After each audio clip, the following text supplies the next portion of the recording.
খুশি তো। আমার বাবাকে দেওয়া হয়নি, আমার বড় চাচাকে দেওয়া হয়নি, আমার যারা গেছেন আব্বাজান দেওয়া হয়নি, কিন্তু আমারই বাংলার একজনকে তো দেওয়া হয়েছে, যিনি আমার নয় আমাদের সবারই তো বড় মা। অবশ্যই আপনার কাছে আরেকটা জানতে চাইবো যে অবশ্যই আমরাও তার মৃত্যুতে আমরাও শোকাহত, তবু অবশ্যই শোকাহত। ফুরফুরা দরবার শরীফ যেটা পশ্চিমবাংলা, আসাম, ত্রিপুরা একটা অন্যতম তীর্থভূমি, যাকে কেন্দ্র করে বাংলার অগণিত কোটি কোটি মানুষ আসেন, শুধু মুসলিম সম্প্রদায়ের হার্টবিট বলা যায় এমন একটা তীর্থভূমি, সেখানকার কোনো পীর সাহেব যাদের আঙ্গুল হিলনে বা যাদের আপনার কথাবার্তায় বাংলার লক্ষ লক্ষ মানুষ পাগলের মতো ফুরফুরায় ছুটে আসেন, সেই সমস্ত পীর যারা আমাদের গত হয়ে যাচ্ছেন তাদের জন্য রাজ্য সরকারের পক্ষ হতে, কারণ মুসলিম সম্প্রদায়ের বিরাট একটা ভোটের ফলেই তো তিনি সরকারে আসীন হয়, যে দলই হোক তারা শাসক দলে উপস্থিত মানে আপনার আসীন হন। তো সেই সমস্ত পীর সাহেবদের কেন সম্মাননা প্রদান করা হচ্ছে না রাষ্ট্রীয়ভাবে, এই বিষয়ে আপনি কি বলবেন? না, এটা আপনি বলতে পারেন, ঠিক আছে, আমি আপনার সঙ্গে একমত যে হ্যাঁ তাদের কেন দেওয়া হচ্ছে না, সম্মান দিচ্ছে না। দেখুন, দিনই যে জান্নাতের সার্টিফিকেট পেয়ে যাবে আমার আব্বা, আমার বড় চাচা যান বা আমার চাচা যারা গেছেন দাদু জানরা, আর না দিলে যে জান্নাতের সার্টিফিকেট পাবেন না, এই ধরনের বিশ্বাস আমরা মানে কখনোই রাখি না। আর দুনিয়ার কোন সম্মান যে তাদের সম্মানিত করবেন আর কোন সার্টিফিকেট তার জন্য দরকার আছে জানি না। ইজ্জতের মালিক আল্লাহ, জিল্লাতের মালিক আল্লাহ, তার হাতেই সম্পূর্ণ বালাই। অতএব এক্ষেত্রে আমি কারোর সঙ্গে তুলনা না করে বলবো, যেমন আপনারা ব্যাপারটাকে দেখছেন যে কেন দেয়নি, আমিও ব্যাপারটাকে দেখছি কেন দেয়নি। এটা নিয়ে দিতেই হবে, দিচ্ছে না কেন, এ বা এ খারাপ করছে ভালো করছে কোনো মন্তব্য আমি করবো না। তবে হ্যাঁ, আমি একদিকে যেমন তাকে সম্মান দেওয়া হয়নি, আমার আব্বা বলেন, চাচা বলেন, চাচাদের আমার ফ্যামিলির কাকে, তার জন্য আমি বলবো না ওনাকে কেন দেওয়া হলো বড় মাকে, আমি ওটার সঙ্গে কখনো এটা মিলাবো না। আমারটা আমি পাইনি, আমি আমারটার কথা বলি, কিন্তু আমারটা আমি কারোর জন্য কাউকে দিয়েছে বলে আমারটা হয়নি, কাউকে দিয়েছে আমাকে কেন দেয়নি, আমি এই তুলনা করতে একদম রাজি নই। আমারটা হয়নি, আমারটা হয়নি, বিশ্ববিদ্যালয়ে বাকি রইল বিশ্ববিদ্যালয়। হ্যাঁ, এক্ষেত্রেও আমার ঠিক একই রকম আমি উত্তর দেবো। কারো নামে বিশ্ববিদ্যালয় হয়েছে, আমার দাদা হুজুর পীর কেবলার নামে হয়নি কেন? কারোর নামে হয়েছে, এখানে আমার কিচ্ছু এতে আপত্তি নেই, আরো হোক তার নামে, কিন্তু তার নামে হয়েছে আমার নামে হয়নি, এটা আমার আক্ষেপ নয়।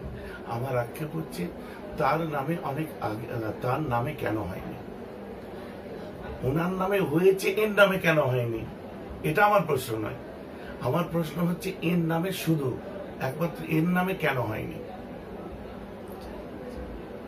ওনার নামে হয়েছে ওটা আমি মাইনাস করে দিলাম, ওটা আমি বলবো না, কারণ আমি কোনোটার সঙ্গে কোনোটা তুলনা করবো না। আমার ফোনটা দেবো, এদিক দিয়ে না, এদিক দিয়ে না, আমি কোনোটার সঙ্গে কোনোটা তুলনা করবো না। এক্ষেত্রে আমি বলতে গিয়ে আরেকটু বলি যে পীর আবু বকরের ভূমিকা সম্পর্কে যদি আমি আলোচনা করি, স্বাধীনতা সংগ্রাম থেকে শুধু নয়, আপনি ভাষা আন্দোলন লক্ষ্য করে দেখুন, এবং ভারতবর্ষের অসহযোগ আন্দোলন থেকে আরম্ভ করে খেলাফত আন্দোলন, আমি কালকে কিছু স্ত্রী আপনাদের শুনিয়েছিলাম, অত আমি আজ বলবো না। তো আমি এতটুকুই বলবো, বাংলা তথা ভারতবর্ষের ইতিহাস থেকে তার নামকে বোঝা যায়নি। অতএব তার নামে একটা বিদ্যালয়ের রিকোয়ারমেন্ট আমাদের আগেও ছিল, আজও আছে, সবসময় থাকবে, হোক। গভর্নমেন্ট কেন দিচ্ছে না, কিসের কার্পণ্য তার, আমি তো জানি না, অনেক কিছুই তো দিচ্ছে না। আপনার কাছে আরেকটা বিষয় জানতে চাইবো, গত পরশুদিন সুপ্রিম কোর্ট একটি জাজমেন্ট দিয়েছে, তাতে বলা হয়েছে যে বাবরি মসজিদ এবং রাম মন্দির যে ইস্যুটা দীর্ঘদিন উভয় সম্প্রদায়ের ভিতরে খুঁড়ে খুঁড়ে খাচ্ছিল, এখন অবধি তার হিংসার রেশ বা মানুষের ভিতরে একটা উদ্দীপনা, উদ্বেগ এবং উৎসাহ বাবরি মসজিদ এবং রাম মন্দিরকে নিয়ে তৈরি হয়ে আছে। তো সুপ্রিম কোর্টের এই বিচার ব্যবস্থায় বা সুপ্রিম কোর্ট যেটা বলছেন আপনার মধ্যস্থতার সূত্রে এর সমাধান হবে। আসলে আসলে কি আদৌ কি সংবিধান এই স্বীকৃতি কি দিয়েছে? আপনি কি মনে করেন? দেখুন, আমি কোনো লয়ার নই, আইনের ব্যাপারটা আমি অতটা বলতে পারবো না।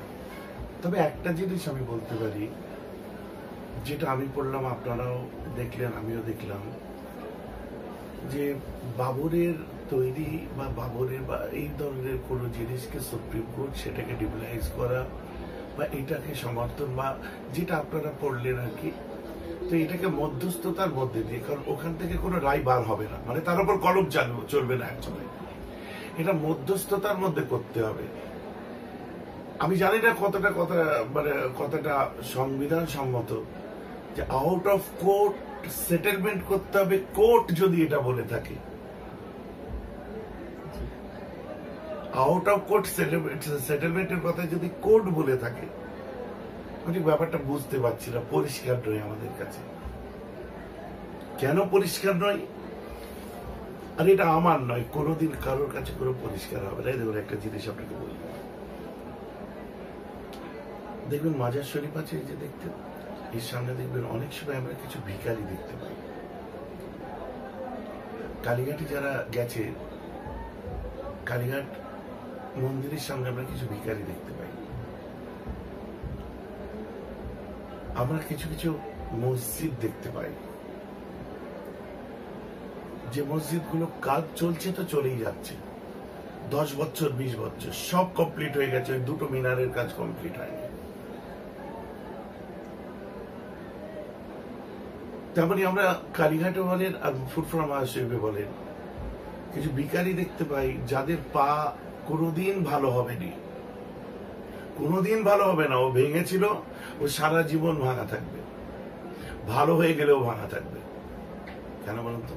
ওই ভিখারির পা যদি ভালো হয়ে যায়, ও আর ভিক্ষা পাবে না, সে এখানেই বলেন আর কালীঘাটেই বলেন। তেমনি ওই মসজিদের দুটো মিনার যদি সারাই করা হয়ে যায়, তাহলে মসজিদের আর কালেকশন করাটা সমস্যা হয়ে যাবে। কারগিল ইস্যু যদি শেষ হয়ে যায়, কাশ্মীর ইস্যু যদি শেষ হয়ে যায়, তাহলে মেরুকরণ শেষ হয়ে গেল একটা ভোটের। বাবরি মসজিদ না রাম মন্দির,